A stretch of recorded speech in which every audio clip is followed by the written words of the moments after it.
एक बार एक गांव में लीला नाम की एक दयालु लड़की रहती थी। एक दिन जंगल में घूमते समय उसकी नजर जंगल में एक छिपी हुई घास के मैदान पर पड़ती है। उसे जादुई अंगूठी मिलती है जिसमें असाधारण शक्तियां होती हैं। उसी दिन उसने जरूरतमंद लोगों की मदद करने का फैसला किया। पानी में हेरफेर करने और इसके परिवर्तनकारी गुणों के माध्यम से उपचार करने की अपनी क्षमताओं के साथ लीला ने अपनी यात्रा के दौरान जिन लोगों का सामना किया उन्हें आराम और सांत्वना दी। एक उदाहरण में लीला भयंकर सूखे से पीड़ित एक छोटी सी गांव में पहुंची। फसलें सूख रही थी और ग्रामीण पानी के लिए परेशान थे।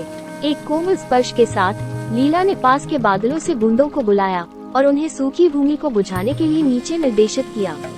बारिश से फसलें पुनर्जीवित हो गईं, जिससे ग्रामीणों को राहत और उम्मीद मिली। उन्होंने जीवन देने वाले जल के लीला उपहार के लिए आभारी होकर नृत्य किया और जश्न मनाया।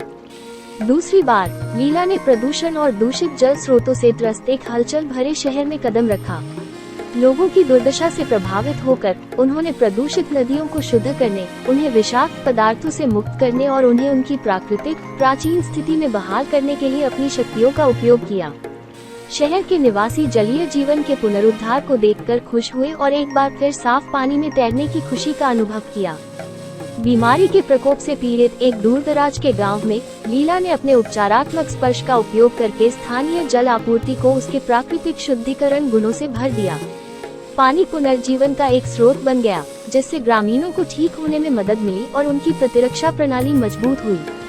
उसके हस्तक्षेप के लिए आभारी समुदाय ने जलजा को एक उदार अभिभावक के रूप में मनाया, जो उसकी चमत्कारी उपचार शक्तियों के लिए हमेशा आभारी है।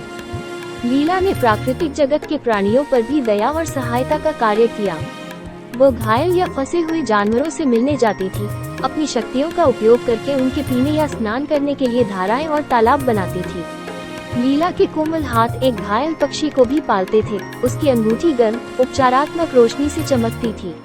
आकाश में एक जादुई इंद्रधनुष दिखता है, जो आशा और पुनर्स्थापन का प्रतीक है।